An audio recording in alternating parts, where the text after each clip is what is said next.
Hello, my name's Peter and I'm the Dungeon Doctor. This is session 1 of the Monk Masterclass series, where I will be presenting optimized builds for every single monk subclass in Dungeons & Dragons 5th edition.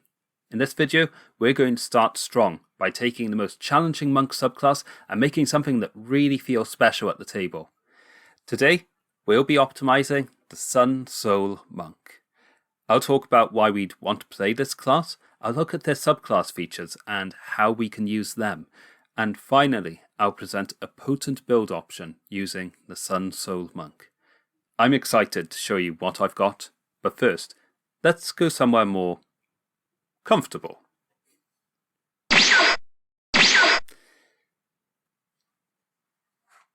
This will do nicely. Why do we want to play a Soaring Soul Monk? I think the most obvious reason is because this class is clearly a homage to the popular anime Dragon Ball Z. All of its class features give the monk the ability to cause damage using abilities which in both flavour and mechanics feel like key attacks. This, combined with the monk class's focus on martial arts, should make this fantasy easy to achieve. Unfortunately, while the features lend themselves to a blaster style of play, the monk chassis does not support this. Instead of Dragon Ball Z, the final result feels more like Dragon Ball Evolution. Let's look at the subclass features. At 3rd level, we gain the Radiant Sunbolt feature. This allows us to make a ranged spell attack in place of an attack we make as part of our attack action. Also, if we take the attack action, we can spend 1 key point and our bonus action to make 2 ranged attacks with our Radiant Sunbolt feature. This is very much like taking our Flurry of Blows and replacing both of those attacks with this attack. But we can't use it to replace the attack that we make using the monk's martial arts feature. This spell attack uses radiant damage and has a range of 30 feet. Its damage starts as a d4 and increases with our martial arts die, becoming a d6 at monk level 5, a d8 at level 11, and d10 at level 17. The attack and damage rolls use our dexterity modifier.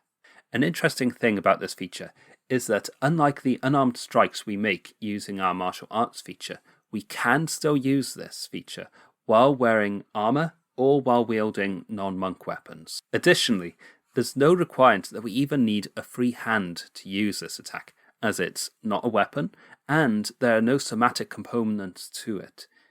We can use anything from our feet to a mouth laser as far as the rules are concerned. Lastly, the damage type is radiant.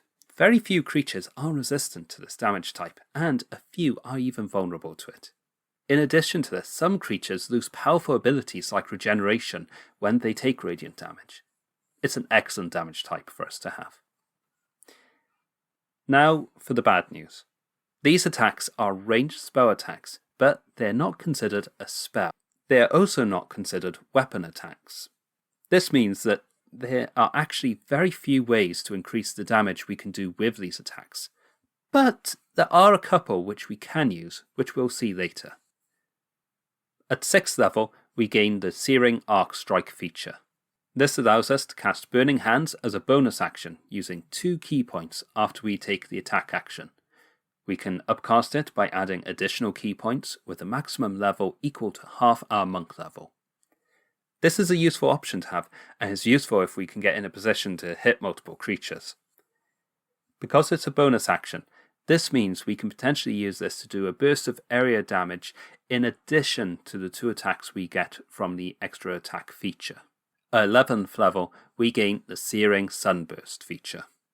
As an action, we can cause a radiant explosion at a position within 150 foot with a radius of 20 feet. It deals 2d6 radiant damage, and creatures can make a Constitution saving throw to reduce this by half. By spending key, the damage of this blast can be increased. For each key point we spend, we can add an extra 2d6 radiant damage to the attack. The maximum number of key points we can spend are 3, therefore the maximum damage we can deal with this is 8d6. Interestingly, There's no limitation on how often we can use this action. This means if the monk is in a position where creatures can't hit them, they can repeatedly use this spell-like effect, allowing them to bombard groups of enemies from a distance with no resource cost provided they aren't increasing the damage using ki. Also, while this is very similar to Fireball, it's crucially not a spell. This means enemy spellcasters can't counterspell it. It also means that we can use a spell as a bonus action and still use this feature. For example, we can combine it with our Searing Arc Strike feature that we gained at level 6. This attack deals radiant damage, which for the reasons I mentioned earlier is a great damage type and makes it superior to fire damage. However, it requires a Constitution saving throw, which means most enemies are going to have a good saving throw against it. And yourself and allies who have features that are great for dexterity saving throws, like evasion, won't be able to avoid the damage like they would with a wizard's fireball. Lastly, at level 17 we gain the Sun Shield ability. This is not a great feature. It seems to want to give this idea of a Super Saiyan transformation. You can cause a light that spreads up to 30 foot around you to appear or disappear using a bonus action. And if a creature hits you with a melee attack while you're using this ability, you can use a reaction to deal radiant damage equal to 5 plus your wisdom modifier. Essentially, this lets us deal an extra 10 damage if and only if we get hit. At 17th level, this is actually relatively little damage to be dealing. Now we know what we're working with, let's get building. Our first build for the Monk Masterclass series I like to call the Way of the Soaring Soul. The subclass features give us the tools to be a ranged blaster build, and we're going to be leaning into this role. So, let's start with our ability scores. For this build, we will require a minimum of 13 in Charisma, Dexterity and Wisdom, with Dexterity probably being our highest stat. Because of this, I see two options for our race. Firstly, we could go either Variant Human or Custom Lineage, and pick up the Tough Feat at level 1. If we go for one of these races, we'll be able to start at level 1 with a Dexterity score of 16, a Constitution score of 14, a Wisdom score of 14, and a Charisma score of 13, with 8 in Strength and Intelligence. Alternatively, we can pick a race which gives us a +1 in 3 ability scores, such as the races in Mordenkainen's Monsters of the Multiverse. This allows us to have starting scores of 16 Dex, 16 Con, 13 Wisdom, and 13 Charisma, with again 8 in Strength and Intelligence. Classes which allow you to fly, like Fairy or Asma, are excellent choices for this build, as we'll be making use of ranged attacks.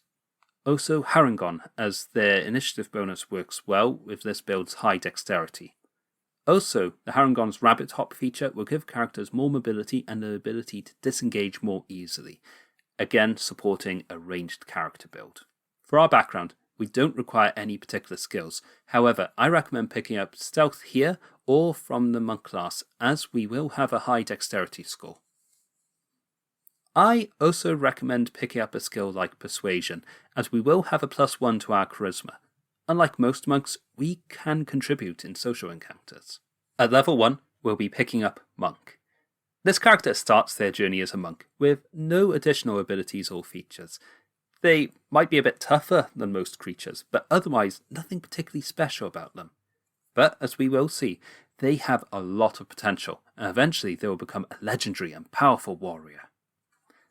Unlike most monks, however, this monk is pretty likeable and has a certain simple charm to them. They make friends easily and, in some cases, may even win over former enemies to their side. From level 1 to 3, we'll be taking monk levels and picking up the Sun Soul Monk subclass as early as possible at level 3. Our starting equipment doesn't matter, but I recommend picking up a quarterstaff initially for a d8 damage die when wielded with 2 hands. Between these levels, the build works pretty much the same as any monk, but with a slightly lower armor class. If we picked Variant Human, however, we will have slightly higher hit points than typical, close to what you might have as a fighter. When we reach level 3, our tactics will be to use our mobility to our advantage. We can move into range of creatures, make attacks with our Radiant Sunbolt feature, and then move out of their movement range. What we want is to make creatures use a dash action to move towards us.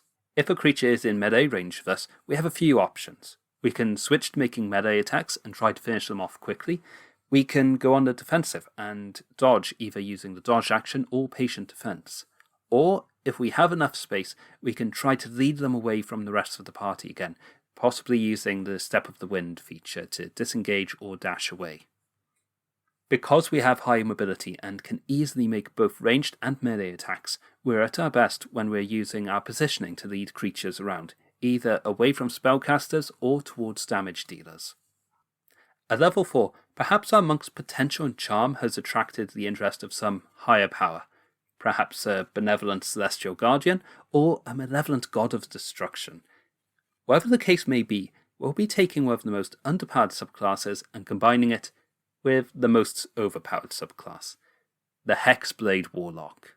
Hexblade Warlock gives us two ways we can increase the damage we deal with our Radiant Sunbolt. We have Hexblade's Curse. This lets us place a curse on a single enemy within 30 foot, which is actually the same range as our Radiant Sunbolt.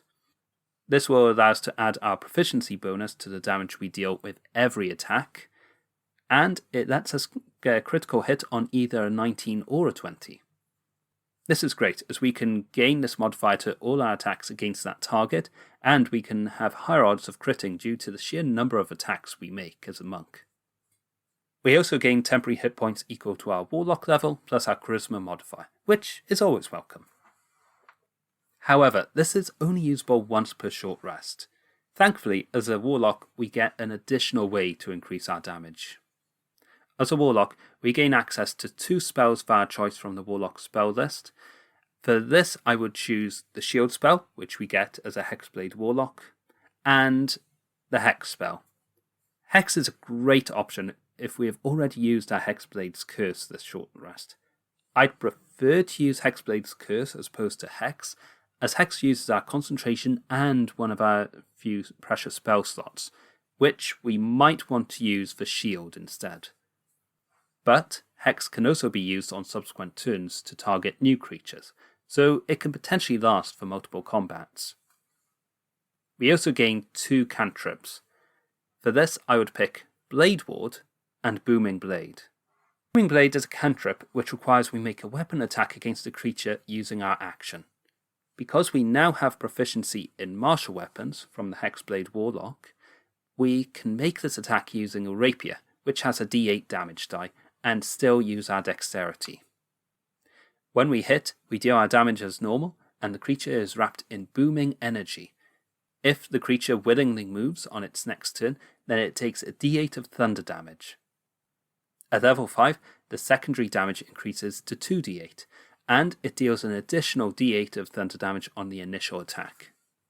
Because we have access to Step of the Wind, we actually have a better chance of provoking this secondary damage than most characters, as we get this disengage action on a bonus action. Booming Blade is a good melee attack which we can use between the levels of 4 and 5, however when we reach level 6 we'll be gaining the extra attack feature, and so we'll at that point be better off making 2 individual attacks as opposed to using this cantrip. Eventually, we'll be able to trade this cantrip out for a different cantrip from the Warlock spell list. Blade Ward, on the other hand, gives us the ability to double down on our role as a tank. When we use an action to cast Blade Ward, we gain resistance to bludgeoning, piercing and slashing damage dealt by weapon attacks until the end of our next turn. This is an expensive use of an action. For most characters, they'll be better off using their action to dodge or disengage from an enemy. As a monk, however, we can combine Blade Ward, which uses our action, with Patient Defense, which uses our bonus action, to really double down on our defense. This is great in positions where we're the only target in range of a lot of creatures, as combining these 2 defensive measures gives us a way to tank attacks for our party. And because the dodge action puts all attacks against us at disadvantage, the chances of a creature getting a critical hit from 2 natural 20s are tiny. Critical hits are often the undoing of a lot of tank builds, as a high armor class alone can't stop those. If we're in a very tough position, we may also be able to use the shield spell with our reaction to increase our armor class by 5 until the start of our next turn. On top of this, we also have access to the deflect missiles feature. This means that as a reaction, we can reduce the damage from ranged attacks even further. However, for us to really fill the tank role, we need a higher armor class. Luckily, as a Hexblade Warlock, we also gain proficiency in medium armor and shields. Because the Sun Soul Monk can still use their Radiant Sunbolts while wearing armor and shields, or wielding non-monk weapons, we can still make 2 strong ranged attacks with our bonus action while wearing medium armor. With a dexterity of 16 and wearing a shield and half plate, we would have an armor class of 19. If we use a breastplate, our armor class would be 18, and in that case we would be avoiding having disadvantage on our stealth checks. Alternatively, we can wear studded leather and settle for an armor class of 17. On the next level up, we'll be boosting our dexterity score, and in that case our armor class in studded leather will be 18, so we'll be able to save money by not buying a breastplate. If we're a flying race like Fairy or Azamar, we can still use light armor and shields and benefit from our ability to fly. This armor is a temporary measure. Eventually we will be able to ditch it, but for now we'll be sacrificing 10 foot of movement speed and the ability to make an unarmed strike with our bonus action using the martial arts feature. Some people dislike the visual of a monk wearing a shield. In this case, I would ask your DM if they'd be happy for you to reflavor the shield as something like a sick looking metal arm guard, a gauntlet, a bracer, or maybe a tonfa that you just use to deflect attacks. Similarly, the armour you wear can be thought of as weighted clothing, which, when you take it off, allows you to move faster and make attacks more frequently. With this dip into Hexblade, our playstyle has changed a lot. Ideally, we want to curse a big target immediately and start attacking them with our ranged attacks. On the subsequent turn, we can make full use of our Radiant Sunbolts feature, making an attack with our attack action, and 2 additional attacks with our bonus action if we spend 1 key point.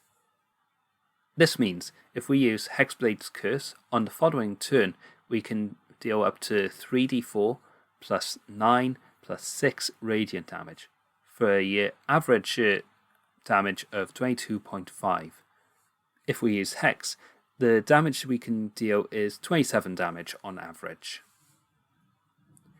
When we talk about damage, most people will compare how much damage they're dealing against Treantmonk's baseline damage. I've put a link to a video where he talks about this in a card above. Treantmonk's baseline assumes that good damage is equal to what can be dealt by a character with level appropriate charisma, the Warlock invocation Agonizing Blast, and the Hex spell on a creature. Following this, they then attack them with the Eldritch Blast spell. It's a good baseline, as it can be easily obtained on many characters by taking just 2 levels of Warlock, and it consistently deals damage better and better as they go to higher and higher levels. At level 4, Treantmonk's baseline damage would be equal to 1d10 plus 4 plus 1d6, for a average damage of 13 damage before we take into consideration how often we hit a creature. This is about half of what we can currently achieve, although the baseline would have a slightly higher hit rate with a charisma modifier of plus 4 at this point. But we'll be matching that hit rate on our next level when we increase our dexterity score. At level 5, we gain another monk level. We don't need any feats, and we want to boost our Radiant Sunbolt feature as much as possible, so we're going to take a plus 2 to dex. Our armor class is now very good in light armor, and we have a great initiative bonus, which makes setting up our position and setting curses on enemies easier. Our booming blade damage is now increased by a d8 thunder damage on both the secondary and initial damage, making it a good option for close range combat. And because we don't need to use somatic components for Eldritch Blast, we can wield both our sword and our shield while making our ranged attacks. This is a small but unique feature to this particular build. Our proficiency bonus is now a +3 as well, which improves the damage we can do with Hexblade's Curse a bit further. At level 6, we take another level in Monk, making us a Monk 5 and a Hexblade 1. We finally gain extra attack and Stunning Strike. I don't see Stunning Strike being a particularly great option on this Monk build. It's probably more optimal for us to get into a good position against one or more enemies and waste their attacks by taking the dodge action than trying to stun them. But it's a useful option, and if it hits, it'll make setting up a curse and advantage on the next round's attacks much easier. Our Radiant Sunbolts now each deal 1d6 damage, which is very welcome. Our damage, if we hit with all our attacks, is now 4d6 plus 16 plus 12 for 42 damage with Hexblade's Curse, and slightly higher with Hex for 44 damage. If we need to swap to melee attacks, we're making 2 rapier attacks and dealing damage just 1 point under the baseline. Meanwhile, the damage we're doing when we aren't using Key or Flurry of Blows is only a little less than Treantmonk's baseline. At this point, the main engine of our build is complete. We have enough resources to deliver some solid and reliable damage, at times roughly double the baseline damage. However, we're not just a damage dealer, we're also able to be an excellent tank, stacking both a decent armor class of 19 to 18 with patient defense, deflect missiles, shield and blade ward all at our disposal. At level 7, we're going to take another level of Warlock. This gives us another first level spell choice, and for this I recommend Armor of Agathis. Armor of Agathis stacks well with our tanking, as it grants us temporary hit points, which can potentially go further when we use Blade Ward. So long as these temporary hit points last, when a creature hits us with a melee attack, it takes 5 cold damage. More importantly though, at Warlock 2, we gain 2 Eldritch Invocations. The first invocation we must get is Armor of Shadows, which allows us to cast Mage Armor at will. With our 18 Dexterity and a Shield, this will give us an armor class of 19, which is the same as if we were wearing Halfplate, except we won't have any disadvantage on Stealth, and we would still be able to fly if we were a race like Fairy. It also means the only piece of armor we're still wearing is a shield. At this level, it's possible we could have picked up the rare magic item Braces of Defense, in which case we could use those instead of a shield and have the same armor class, and all our other monk features. Also, using the optional monk feature from Tasha's Cauldron and everything, we can pick up a longsword and use this as our dedicated weapon. This way, if we choose not to wield a shield, we can use our longsword in 2 hands and deal a d10 damage, while still using our dexterity for the damage and attack rolls. We can think of this monk now as having either a light or heavy mode, depending on if they're using a shield or not. In light mode, we have access to martial arts and a higher movement speed, but our armor class is lower. In heavy mode, we lose those features, but have a higher armor class. And because only the shield is causing us to lose these benefits, we can easily swap between these 2 modes by using an action to either equip or unequip the shield. This can often be easily done before combat breaks out by letting the DM know, and potentially in combat if we think it's worth the trade-off of an action. For our second invocation, there are 2 standout options. The first of these is Devil's Sight, which allows us to see in both magical and non-magical darkness. Devil's Sight is a well-known invocation because it combines so well with the Darkness spell. We'll talk a bit more about that when we gain access to 2nd level Warlock spells. The other standout option for me is Eldritch Mind, which gives us advantage on concentration spells, which will allow us to maintain our Hex spell for longer. At level 8, we take another level of Warlock. At this point, we can now pick our Pact boon, so let's quickly look at those options. We have Pact of the Blade. This is useful if we want to double down on damage, as at level 5 Warlock we can take the Eldritch Smite invocation. We don't need any of the other invocations for Pact of the Blade either, as we already have the extra attack feature from Monk. Another packed boon is Pact of the Tome. This gives us some additional cantrips, so we could pick up utility spells like Guidance, Mending, or Prestidigitation. Otherwise, we're probably here for the Book of Ancient Secrets invocation, which gives us access to ritual casting. Some great rituals for us to know are Find Familiar, as it can grant us advantage on one of our attacks each round. It can also let us pick up great rituals like Leomund's Tiny Hut or Phantom Steed. Another option is Pact of the Talisman. This gives us a small benefit where it boosts our ability checks proficiency bonus number of times each day by 1d4. There's also a couple of nice invocations that it gives us access to, like Rebuke of the Talisman. My favourite invocation, however, is probably Pact of the Chain, as this gives us a familiar which can turn invisible. An invisible familiar is also a better help in combat, as it can still provide the help action while invisible and has less chances of being targeted by enemies. A Warlock 3, we also have access to second level spells. Previously I mentioned Devil's Sight, which is a great invocation to have if we have access to the Darkness spell, which we do at this level. Normally Darkness and Devil's Sight isn't a party-friendly combination, as it can create an area of the battlefield which can negate advantage for other characters, or it can also make spellcasting for those characters more difficult because they are not able to see what they're targeting. Firstly, we can use our mobility to position the Darkness somewhere more party-friendly. If we're in light mode, we've got extra movement, or we can also use our bonus action to use the Step of the Wind feature to dash.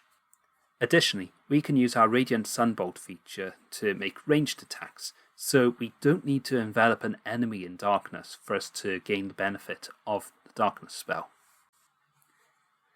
Thirdly, if we're a flying race like Fairy, it's even easier to position the Darkness away from the party, as we can focus the Darkness on ourselves and fly upwards. The trouble with this combination on this build, though, is that while it does give us advantage on attacks and disadvantage on a lot of attacks against us, it does make us a very unattractive target to enemies, so arguably it's not great for tanking. If you do take this combination, use it carefully. Potentially a better second level spell to take would be the spell Mirror Image. We can call this our After Image or Multiform technique. As well as making up to 3 attacks against us hit our mirror images, the spell description says that the images mimic our actions. This means that if we're dodging as a bonus action and an attack targets a mirror image, then the rules imply that the attack is still made with disadvantage. I've checked, I haven't been able to find a definitive ruling on this by the creators. However, as a DM, I feel it makes sense at the table. Personally, when I attack a character who is using mirror image, I roll the attack as I'm asking the player to roll to see if I hit an illusion. This makes play much quicker.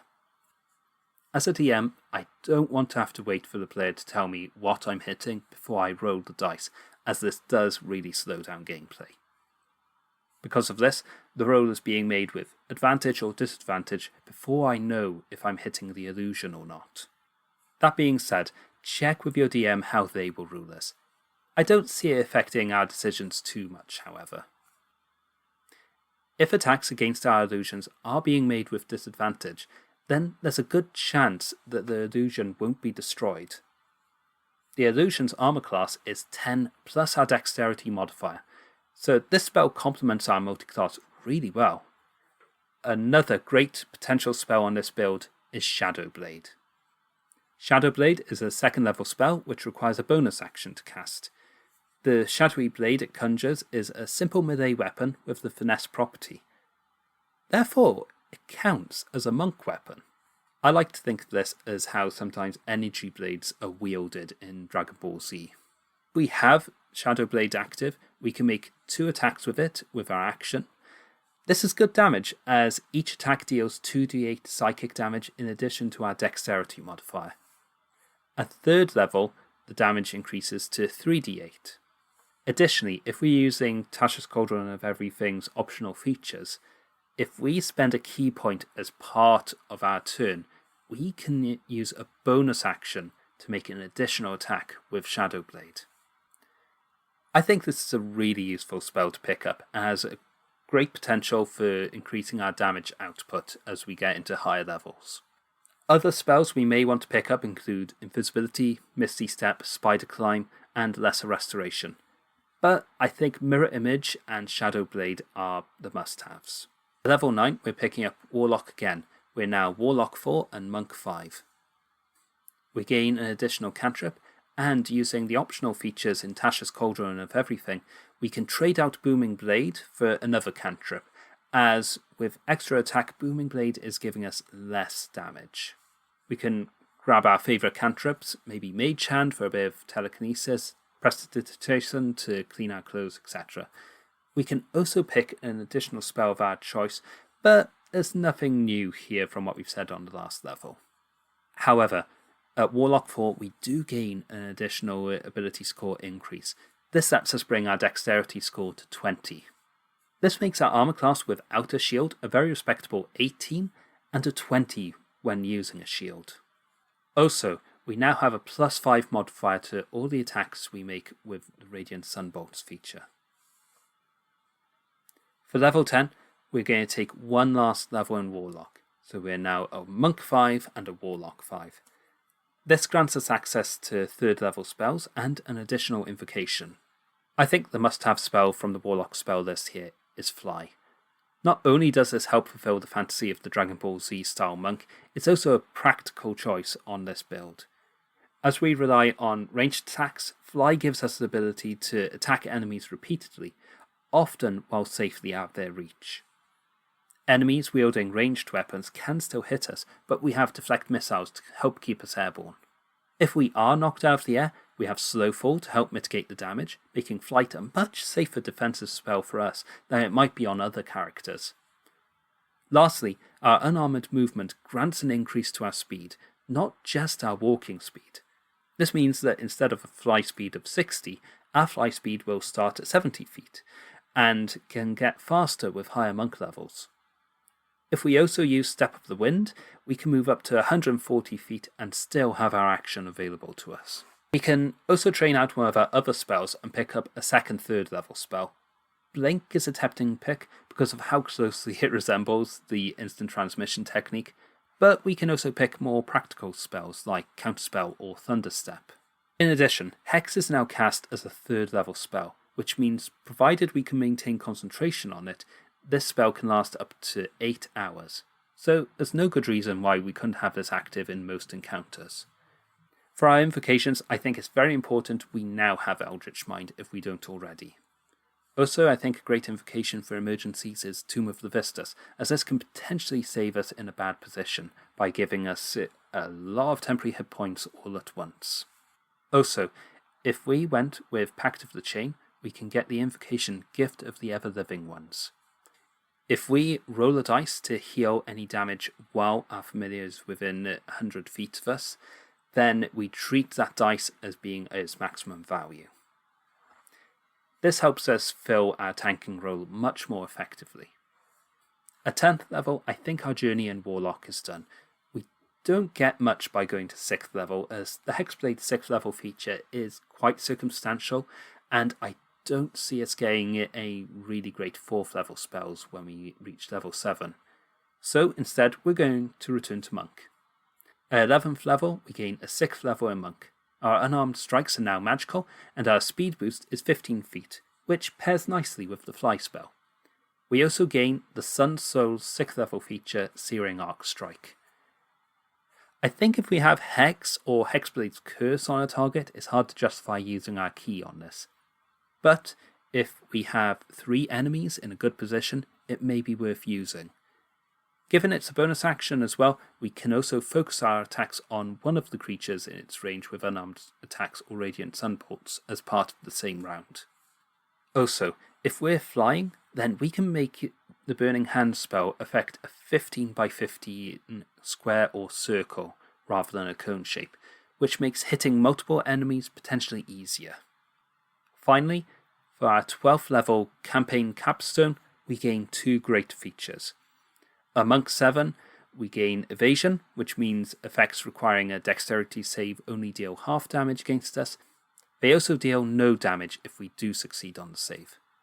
We also gain the ability Stillness of Mind. As an action, we can end a condition causing frightened or charmed. This is a very welcome feature, as while we have okay wisdom, we don't have proficiency in this save. Therefore, provided we can use our action, we can shake off this effect. This means at 12th level, we have a character who excels at defense. Throughout their career, they have had a very high armor class, ending with an 18 or 20. They can use the dodge action in combination with Blade Ward. They have deflect missiles, brilliant dexterity saving throws, and eventually the ability to end common spell effects like Charmed and Frightened. And, in a pinch, they can use a spell slot to use Shield, although we may be better off saving it for Counterspell. They also should have respectable health if they've invested well in con or taken the tough feat. This makes this character very tanky. Lastly, this character does deal great damage using their Radiant Sunbolts throughout their career, typically way above the baseline, or just a little below the baseline if they've run out of key points or on their initial round of combat. By level 12, we have 7 key points, which should be sufficient to last us at least 2 encounters if we're not spending key on features like Stunning Strike. Stunning Strike can be used on this character, but because of the low chance of success, I think it should only be used in emergencies or places where we think it's going to have a really big impact. At higher levels, we will see Radiant Sunbolt with Hex starting to lag behind Treantmonk's baseline. However, when this does happen, we have got access to the Shadow Blade spell, which can actually get us to exceed the baseline by a significant amount, probably for the rest of our character's career. This is where we end the build. However, let's look at possible options for if the campaign does go beyond level 12. One weakness of this class is how few spell slots they have to use on the shield spell. This isn't hugely important, as the monk can use dodge to make their effective armor class much higher, but more spell slots will ensure their armor class remains relevant at very high levels of play. Therefore, it's very tempting to pick up some levels in a full spellcasting class like Sorcerer. Alternatively, we could pick up some fighter levels. This will allow us to pick up Action Surge to boost our damage output further, and Battlemaster maneuvers like Ambush to boost our initiative further. Also, because we've got a very high dexterity score, our Battlemaster maneuvers will have a very high saving throw. We also have high enough wisdom to take levels in spellcasting classes like Cleric or Druid, or maybe Ranger, if we want to improve our weapon attacks further. Personally, if I were taking this class beyond level 12 though, I would want to stick with Monk. Here's why. Firstly, the additional key makes sure we're always able to deal decent damage or defend ourselves well. We can also use key on the feature Focused Aim from Tasha's Cauldron of Everything. This lets us increase our hit rate further. At level 13, we gain another ability score increase. With this, we would increase our con, wisdom, or maybe pick up a feat like Defensive Duelist. Given we're likely to use the dodge action a lot with this character, I don't think we'd be getting hit multiple times around very often. Because of this, Defensive Duelist's ability to block just one attack around is actually still quite attractive. I also really like the Alert feat on this build, because that'll make sure our initiative is exceptionally high, helping us to go early in combat and put ourselves in a good position for tanking or damage dealing. At level 14, we can move across liquids and walls with our movement, which is useful if we don't want to concentrate on flying. At level 15, we gain immunity to poison, which is a very common damage type, and our speed also increases to plus 20 feet, so our potential fly speed is now 80 feet. At level 16, we gain our last monastic tradition feature, Searing Sunburst. Level 16 is very late into the game to gain what is effectively a radiant fireball. However, there is a big advantage to how this build can use it. Firstly, it can't be counterspelled, so in a final confrontation with a Lich, for example, we'd have no problem hitting it, even if the Lich or some supporting spellcasters had counterspell prepared. More importantly, however, because we can use this as an action without limitation, we can potentially exploit a lot of fights by casting Fly on the first turn, and using a dash action to fly up to 150 feet in the air.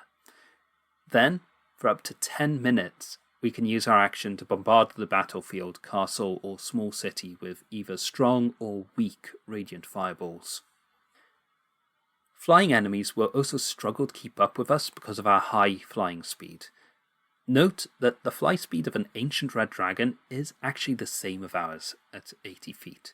So, if we dash, there's no reason we couldn't stay ahead of most creatures in the air. And creatures with missile attacks will either be out of range, attacking with disadvantage and missing due to our high armor class, or will have their damage dramatically reduced by deflect missiles.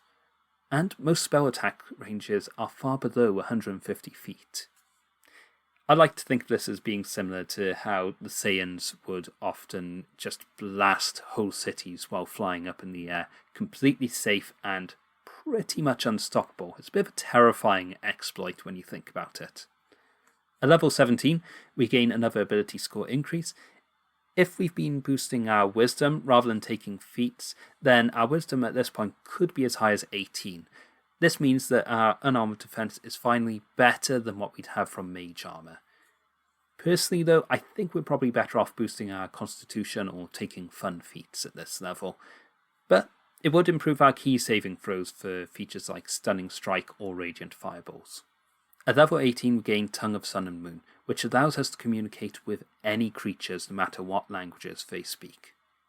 This is mostly just thematic at this stage, but because we have a +1 to Charisma and potentially proficiency in a skill like Persuasion, it could actually still be a useful feature on this build. At level 19, I feel like this is where our monk has finally ascended. They have become the legend. The legend that the optimization community fears. They've finally become the Super Saiyan. Or at least something close to it. At level 19 we'd gain the Diamond Soul feature, which for this build feels like a huge milestone. The Diamond Soul feature gives us proficiency in all saving throws. This actually includes death saving throws. This for me feels like our Super Saiyan transformation, where the monk cannot be put down by most spell effects or even death. In addition to this, our Constitution saving throws now have a +8 or higher, and advantage thanks to Eldritch Mind. This means that unless we roll a double natural 1, damage of 20 or less can't end our concentration. Lastly, our speed increases by another 5 feet, so now our fly speed is faster than that ancient dragon we mentioned earlier. But our final capstone still awaits. The level 20 capstone of most D&D classes is, to put it bluntly, not great. Monk gets additional ki if they've already spent it all, bards get additional bardic inspiration in the same way, wizards get signature spell, etc. For this build, however, we have a fantastic narrative capstone. I like to think that at 20th level, our characters finally managed to gather all 7 Dragon Balls and made their wish. And what wish could be more fitting than immortality? Or something close to it. At 20th level, we gain the feature Timeless Body. We do not become frail with old age, and cannot be aged magically. We also no longer need food or water. Apparently, we can still die of old age, but I think the lenient DM might overlook something like this at our 20th level capstone. Typically when monks gain this feature it's at level 15, and there it's essentially just a ribbon feature. It doesn't impact the game, how we fight, anything in a campaign which we may see at 20th level.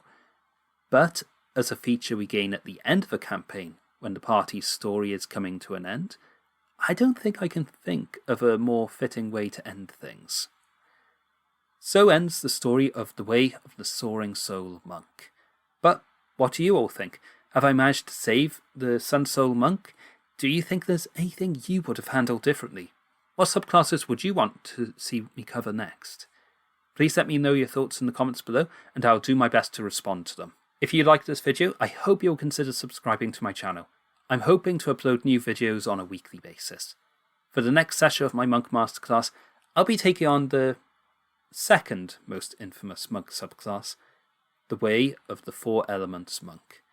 I'm very excited to present this next build to you all then. But that's where we'll be ending this session. I hope you enjoyed it, and I look forward to you all joining me next time. Personally, when I attack a player who is using mirror image, when I attack a character who is using mirror image, now I got the giggles. I'm not attacking a player. I'm attacking a character. Right.